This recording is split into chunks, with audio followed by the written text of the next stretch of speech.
Like and subscribe and click the bell icon to get new video updates. Helicopters met by wall of cloud before fatal crash at Mount Disappointment. Australia's National Transport Safety Investigator has released its preliminary report into one of the worst aviation tragedies in Victorian history, revealing a helicopter pilot encountered a wall of cloud prior to the crash. 5 people on board an Airbus helicopter were killed after it crashed into Mount Disappointment in March this year, while on its way to Ulupna in Victoria's north. On board were pilot Dean Neal, 32, and passengers Paul Troja, 73, Linda Woodford, 50, Ian Perry, 59, and Nicholas Vasudeva, 53. The helicopter had been flying in convoy with another as part of a private charter operated by Microflite, when it disappeared just after 9 a.m. on March 31. Its wreckage was discovered less than 2 hours later. A preliminary investigation by the Australian Transport Safety Bureau, ATSB, has revealed the helicopter hit an old-growth tree at about 2,500 feet, before plummeting to the ground and catching fire. The report said there was no evidence from the wreckage that the helicopter had any pre-existing defect. The 2 helicopters were flying under visual reference rules, that is flying using visual references rather than instruments, ATSB Chief Commissioner Angus Mitchell said.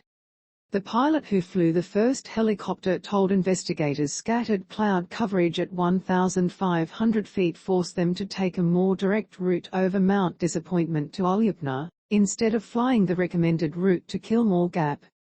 Before the 2 helicopters could cross Mount Disappointment, the first pilot reported being confronted by a wall of cloud, and broadcast to Mr Neal their intention to turn around.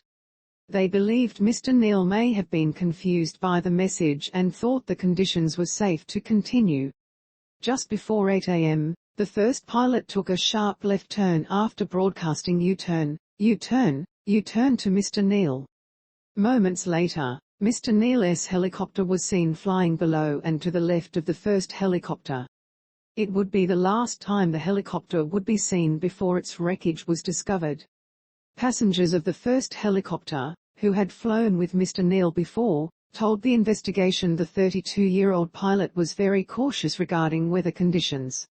They reported that heavy cloud rolled in as the convoy approached Mount Disappointment, with one telling the investigation they could not see anything, it was like a whiteout. Another recalled hearing Mr Neal radio to the first pilot after the U-turn broadcast, "Aren't we going to cut through? Families hope lessons are learned." Ms Woodford's older brother Andrew said he wanted lessons to be learnt so other families were spared the pain his has been put through. "It costs us, it cost my sister's life," he said. "The whole thing about investigations and reports is to determine the cause, and if it can be discovered, as humans we can learn from failure. The odds are so low to perish in a helicopter, it is less than bee stings in Australia." He said the families of those on board had been warned the interim report was due to be released. "I've had it for a week, I've had a few phone calls with the guy from the ATSB, they've been awesome," he said. "They prepared us for what was going to be in it and how it was going to be presented. I asked if there was going to be any confronting photos I had to protect Mum from." Mr Woodford lives in Tasmania and said the long investigation process, on top of losing his sister, had been difficult. "The whole shock factor was pretty hard initially," he said. "Then having to deal with the coroner, ATSB, and police on top of the finality of not being able to see your sister again, who you speak to regularly. At the end of the day it is pretty painful." In a tearful press conference days after the crash, Mr Neal's parents described their son as a conscientious pilot and remarkable man. "Our broken hearts go to the families and friends of those who were flying with him," his father Rodney Neal said at the time.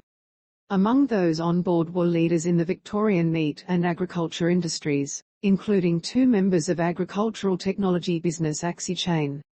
Ms Woodford, its chief executive, was remembered as a visionary, while the company's finance consultant, Mr Perry, was described as a committed family man and respected member of the agriculture industry. Members of the meat industry said Mr Troja had played a big role in developing the sector both in Australia and overseas. Mr Vasudeva, who was a managing director of a financial solutions company, was remembered as generous and fiercely intelligent. The ATSB says a final report into the crash will be released after the investigation has concluded. The ATSB will analyse data from the helicopter's onboard camera and avionics equipment, Mr Mitchell said. Should a critical safety issue be identified at any